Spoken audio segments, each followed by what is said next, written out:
Mi nombre es Mateo Humer, soy docente de historia y también activista marica. Estaba pensando, llevo más de la mitad de mi vida dedicado a trabajar por los derechos de las personas LGBT. Me crié la mayor parte de mi vida en Santa Fe, en Esperanza, y creo que esas realidades que tienen que ver con el interior, con el litoral, ayudan y hacen también a una diversidad que es regional.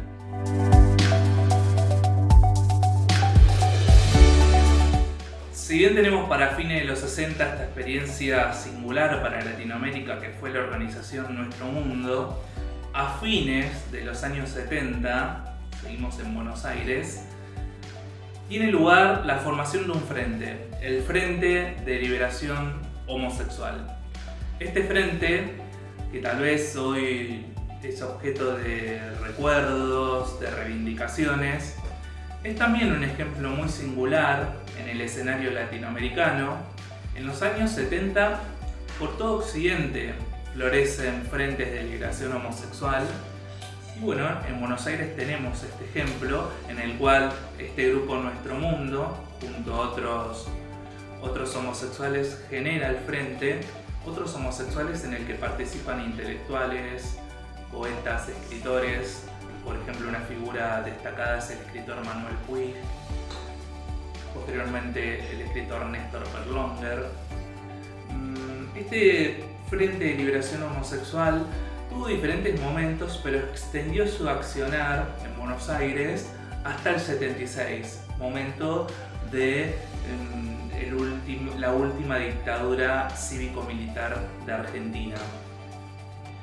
Vale la pena recordarlo porque es un frente que, aun cuando aglutinaba diferentes pequeños grupos, estuvo muy interesado en dialogar con las comisarías para derogar, poner fin a lo que en ese momento se llamaban los códigos antihomosexuales, trabajar con eso. Tal vez es un momento de acercamiento con el Estado bastante particular, que hay que decir el contexto no se prestaba mucho a eso. Los años 70 son años fuertemente revolucionarios. El Frente trabajaba mucho con recursos artísticos, poesía, dibujo.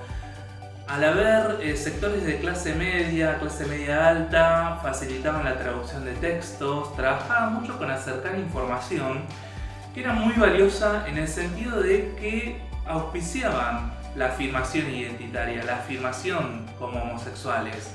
Si se quiere, era un pequeño trabajo, pero súper potente, de volver posible, viable la identidad homosexual.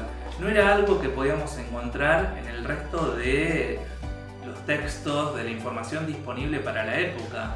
Y entonces, aun cuando el Frente tuvo un accionar limitado en Buenos Aires y con una edición de revistas, su revista se llamaba Somos, limitada por la propia capacidad del grupo, era altamente potente y, si se quiere, con una alternativa muy fuerte por el discurso que activaba, que era altamente alternativo al de la sociedad de época, tanto de los grupos de derecha conservadora como por aquellos que se llamaban a sí mismos revolucionarios, pero como el propio Frente de Liberación Homosexual decía, no habían cuestionado una moral sexual en la cual reproducían mandatos de heterosexualidad obligatoria, de heterosexualidad compulsiva, como se decía en la época.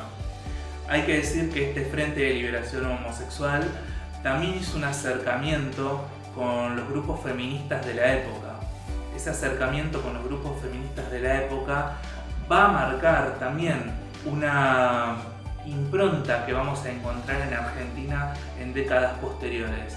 Es una impronta que, aunque no es acumulativa, va a aparecer en distintos momentos de Argentina, de la historia del movimiento de diversidad en Argentina, y que no la vamos a encontrar tan fácilmente en Latinoamérica. Y por eso vale la pena mencionar. Se trataba de combatir cierto enemigo común, que era el patriarcado, que eran los mandatos patriarcales, que era la obligación de reproducirse a través de una familia heterosexual. Ahí había un trabajo de unión común que para el momento aglutinó al movimiento feminista y al Frente de Liberación Homosexual. Lamentablemente este frente vio limitado su accionar, aun cuando tuvo cierta cobertura mediática en las revistas locales, vio limitado su accionar tras amenazas públicas de las derechas reaccionarias de la época y finalmente con la dictadura cívico-militar que tiene lugar en el 76.